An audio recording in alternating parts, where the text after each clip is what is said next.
What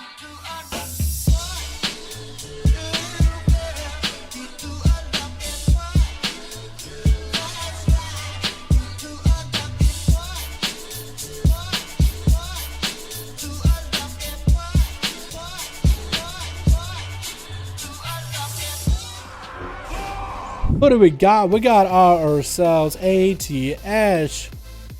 Oh, what the? Why? What? Why is the helmet like this? Why is the helmet clipping through your head? Blizzard!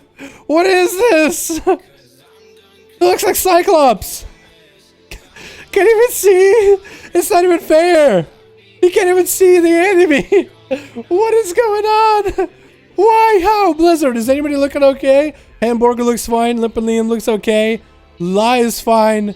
Yeah, he's fine. ATH though. Somebody lift his head. It's busting through his cranium. His brain is gonna hurt. But it's gonna be, what is it? Reuben as a night elf?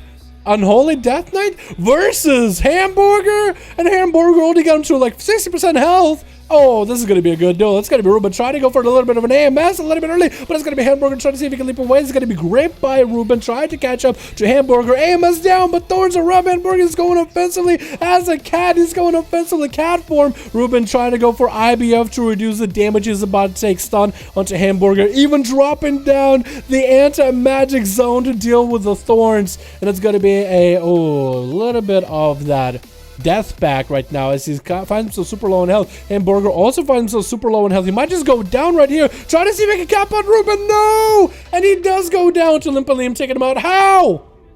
What? Hamburger! My man! My dude! My man's Hamburger is down, boys! My man's Hamburger is down! I was so excited to watch him play. He's done so well. And Holy Death Knight barely hits you. It's like, what, dots and pet damage?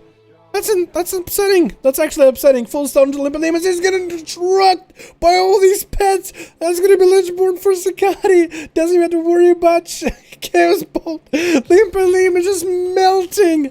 Oh my god, Unholy Death Knights. And Blizzard was like, you know what? We want to kind of make Unholy Death Knights a little bit weaker for PvP. So we made them stronger while their pets are weaker. And it's like, yeah, but a Gear Death Knight basically has the same strength of pet, and then you made the Death Knight stronger, which makes the pet stronger. It's like so reverse, so backwards, and Naiaks is already getting trucked. Already, Necrotis is stacking up for him, and Zuccotti is going to have to find a way to deal with Naiaks, but Naiaks is playing the Frost Death Knight. He has pretty good durability, but those Necrotics is going to be the advantage Zuccotti has. He's going to pop that AMS a little bit early to deal with the Frost damage, mostly all Frost damage out of Naiaks right now. That's all he can do. He just tried to see if he could truck the damage back to Zuccotti. His health is starting to go down, actually, so Naiaks is not dealing with Necrotics nearly as heavily.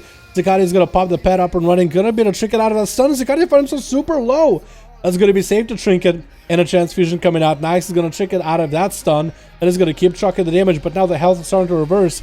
Zuccotti has plenty of health. Naiaks does not. Naiaks popping in the AMS a little bit early. And Zuccotti's just going to run away from the guy. He just decided, you know what? I don't want to fight them. Nope. I'm going to chain of ice and run away. Nope. I don't want to do it. He just ran in the other direction of the guy. He's just going to walk by, make sure to dot him, make sure to hit him with a ability or two, chain of ice and run away. He's just like, I don't want to do it. I don't want to do it. Lynchborn for Zuccotti to tank up the damage, and same for Naiaks as Zuccotti got massive Necrotics up and running. But that's going to be a Transfusion for Naiaks, busting through those Necrotics fairly easily and continuing to truck. And Zuccotti getting that Abomination up and running. Needs to get the Army of the Dead to join in too. That's going to be stunned. Zuccotti has no answer for it. Has no way to deal with it right now. Actually going down quite low in damage as Naiaks just keeps pressuring. Death back coming in for Zuccotti. Grip for Naiaks, not letting this wolf go anywhere with the chains of ice to continue to rot him down. Does get the Army of the Dead, but Zuccotti is still fully necrotic out. He can't do anything about this right now. Naiaks also popping death back just to maintain his health so he can go super hyper offensive stun by Zuccotti onto Naiaks with an AMS to follow. Massive transfusion healing coming in, and Naiaks might be able to do the same thing in just a little bit. You gotta just run. He's, oh, I don't want to do it. No, no, no. Get him away from me. Get this guy away from me, man. Oh, and Zuccotti's pet is dead too. Zuccotti's pet is dead. One, oh, never mind. There they are. I thought the pet died. Where's the pet? There it is. Both of them are here. That's going to be a stun onto Naiaks. Zuccotti finally getting himself a bit of a break. Stun onto Zuccotti. No trinket available. Does Naiaks have enough damage right now? He might have enough. Zuccotti is going to continue spamming death strikes as best he can. Maledict onto Zuccotti. Does not have a pre-MS available. And actually, this could be the end. Naiaks taking him out. It looks like Frost Death Knight beats the big bad wolf. Naiaks is putting pressure on the Frost DK. I like it. Ather, man, is up next. Got himself a big old pumpkin head. Pounding damage back into Naiaks. Gonna be Lichborn coming in for Naiaks to deal with the damage of Ather. Ather getting that shield events a little bit early. Ather might even be able to use that shield events to clap damage back into Naiaks. He's gonna go for a transfusion. That's exactly what Atherman is gonna do. AMS coming in, but that's gonna be blood of the enemy though. So a lot of the damage is going to be absorbed. Naiaks is still fully healthy right now, still ready to go. Stun onto Ather. He does have adaptation. Adaptation broke out a little bit late though. It didn't break almost instantly, but it took like a second and then it broke. So I don't like when it does that. Hopefully it's not lagging or anything. Could be maybe on buy-in. Maybe that's what I'm saying. Because I am from US and I'm watching an EU duel. Honestly, it could be me. But Ather is fighting so quite low and having to go away. And Naiaks is actually going to change his edict, I think, to physical damage or magic. It looks like he changed it to physical damage. I think if it's a yellow, it's physical. But Ather is mostly magical damage though. So I don't really know if that will do anything. Flip side, Zuccotti is mostly physical damage. Some of it is magical, like that dot. And I think Naiaks can live through it. But Ather is not looking that healthy right now. Might have to bop a bubble here. Super low in health, and Naiaks just keeps trucking him stun. It is definitely going to be a bubble, and let's go for a bubble so he can get himself a full reset. In a bop, however, he would be interrupted. Or at least Naiaks would be able to get the interrupt since is technically a spell. And I would go through all that damage pressure. Atherman decided, you know what, I'm going to try the Zuccotti strat. Try running away from this little goblin. By the way, that's a good looking goblin. Look at Naiaks, man. That's a good looking model, man. He's a pirate and everything, so I appreciate it. If I, as an Outlaw main, all Outlaws have captains of their own ship, I would have Naiaks on my crew. He'd be my right hand man. It looks like Naiaks is actually going to go for a bit of a declare edict. Changing his damage to magic damage since Atherman is mostly holy damage. Decided, you know what? Not as much, or maybe listen to me. Oh, I don't know that it maybe affected that. But that's going to be a stun. Ather popping in a bop, and that's all he's really got. Naiaks can still get some pressure on him, but he can't really catch up to Ather to interrupt any of his casts and any of his heals. Does have the crucibles there to keep trucking Ather though, and bop is down, grips Ather in. He's going to go for his last hurrah. Wings are up and running. Needs to get himself some heals rolling, but that AMS from Naiaks and the Maledict is going to make it harder, and does go down to Naiaks, the Frost DK. Who is left? It's going to be Ather and Voida. One of you guys got to go next. Voida or Ather, either one. Maybe one of you. Alright, Naiaks, you better change your edict right now. I would go for physical damage. Look at that and do a little bit of a bow. You're handsome, boy. They actually look quite good. Like as a Death Knight, they look really, really good. I don't know about the non-Death Knight, but Death Knights, they really look good. Voida is going to be opening up as an Outlaw again. Stun onto Naiaks. He's going to get a stun back onto Voida. That's going to be quite a lot of damage already coming down to this Outlaw rogue. And even while Naiaks is stunned, the Remorseless Winter around him still keeps doing damage. And when the build that Naiaks has, which probably really buffs the damage of that for more consistency, it's quite good. Transfusion coming out for Naiaks. This is going to be a parry from Voida with a Cloak of Shadows. Trying to stop any kind of healing for Naiaks. Even trying to stop any kind of magical damage from the guy. But he's going to get Remorseless back up and running. Chickens out of that stun. Naiaks actually is kind of down on cooldowns a little bit. Didn't remember to switch his edict though for physical damage. Probably should have done that a little bit earlier. Might want to go do this right now with Voida. And it's actually kind of low in health. Is going to have to pop Lichborn as he's getting lower and lower in health. Does get quite a bit Crucible onto Voida and actually getting a grip through the tombstone. Still the blind connects and Voida looking to catch a reset if they ever can. Spawnmon coming out. Yeah, here we go. Changing the declare edict, and it is going to be yellow. That's all going to be physical damage now. Which is going to be good because Ather and Voida are all physical damage. Walking right next to the rogue, almost as if he knows exactly where he is at. But for Voida, going to have to go for a reset, drink some Tippy Cups. We're going to have to wait until they open up onto Naiaks. He's going to get himself Crucible. And that's the advantage of running Crucible for a Death Knight. Right? It's good consistent damage, one. Second, it's a great self-heal. Actually, the best trait for duels, unless you're trying to go for the big blood of the enemy, which also can be good. Paladins, sub-rogues have done it. Ferals use it a lot too. So many opportunities, so many playstyle differences. You know what I mean? But the Crucible, though, is just so nice. And it's the welfare. That's the welfare essence, too. But it's just so good.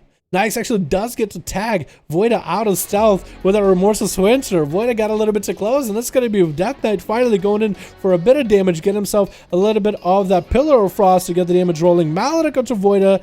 Does eat a stump for a second. Lichborn's out of it with a transfusion to follow. Voida does have a couple defenses. Vanish available.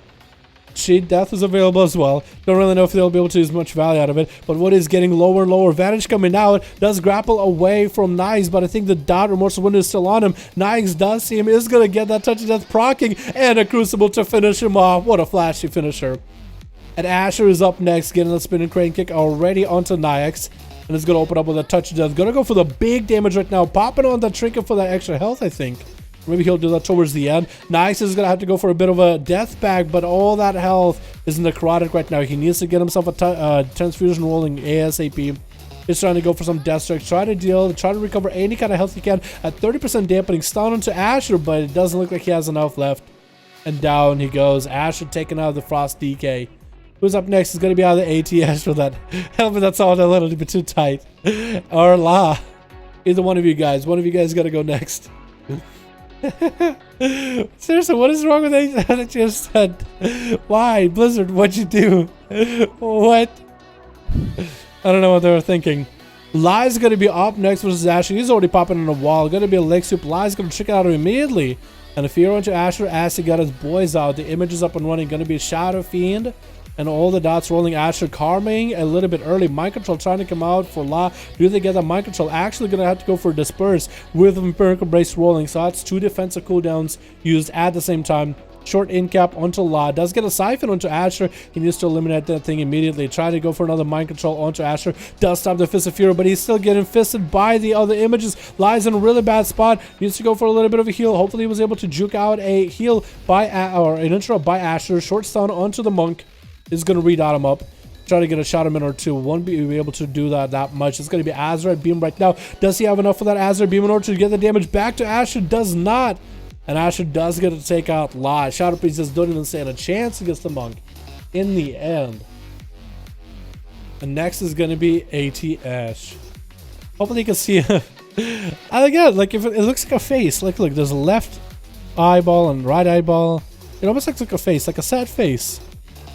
Like look, like oh, I'm so sad. He's gonna go for food. He's gonna let Asher have a full reset. It's gonna be an Arcane Mage that has the least amount of damage, mostly sustain heavy, versus Asher with a hit and run playstyle and lots of healing. This could be the longest duel to end the duel. Holy crap! I'm gonna get a different song going for that. All right, ATS, give him a nice bow, and they're off. Roll up early for Asher as he needs to get himself a setup. Touch of Death coming out into HS. Early strong opener does blink out of it immediately and a trinket out of that leg soup. And Asher is going to go for a bit of that suppressed magic or diffuse magic in order to reduce the amount of magic damage he's taken early on. Bring a piece onto Asher or ATS to boop him out of the way. ATS got his slows, needs to get the slows back up and running into Asher, needs to keep cycling through the slows every single roll, every single dragon kick. Fist of Fury catches him out in the open. Asher is going to burn wall in order to get himself a little bit of value for the damage he's got going on. Ice block coming out for ATS. Asher is expecting for him to come out and won't interrupt at any moment. And that's going to be HS popping in some cooldowns, trying to get those big arcane missiles while throwing circles around Asher. No ice block means no way to deal with that karma immediately. Trying to go for a bit of a polymorph. Does get a root onto Asher. Does he have? He does not have a Tiger's Loss. He's actually going to polymorph Asher, letting him reheal to full. Is that going to be a good move for ATS though? That's going to be a full reheal for Asher. And ATS, all he can do is get himself maybe a Crucible going for a self-heal. Does get a knock-up as Asher goes for a bit of a roll. That's going to be Dragon Kick. Try to get a leg sweep. Missing that leg sweep is going to be quite crucial. And Asher, I think, is kind of out of mobility for a moment. This is going to kind of just take all that damage from afar. And he's going to pour behind the room. He's actually going to go into this cubby hole right here. Asher's going to be forced to push up if he wants to get any damage. But for Asher, that's perfect opportunity to get some melee damage rolling. So he's actually just going to let the Monk get himself a full reheal. And Asher could go for some food right now. I think he's actually going to like, come on. Come on, dude. What are you doing? Are you serious? Asher missing the Dragon Kick. ATS didn't even have to blink for that one. He's going to blink around. In-cap coming out. Does land that in-cap images are available. Does ATS have anything? Does get root onto that Fist of Fury and a short invis in order to get himself a little bit of a defensive rolling boop coming out from that Ring of Peace. Asher cycling through the diffuse magic. ATS needs to go back to slows. That's going to be one blink from him right now. Does Asher have any mobility? Rolls up, but still slowed completely. Does ATH have a way to blink back maybe? Is going to Dragon Kick to catch up to ATH for just a moment. Touch of Death does come in. ATH might be in a bad spot. Leg Sweep comes in. Touch of Death still could do a lot of damage. He's super low in health. Think Touch of Death is going to end up taking him out, and down he goes. Oh man, come on Asher. Who runs into a corner of a room and just starts healing? Ah man. That's rough. Because that's where ATR just can't even walk in, dude. If he walks in, he's done for. He's in melee range with Asher. He could just...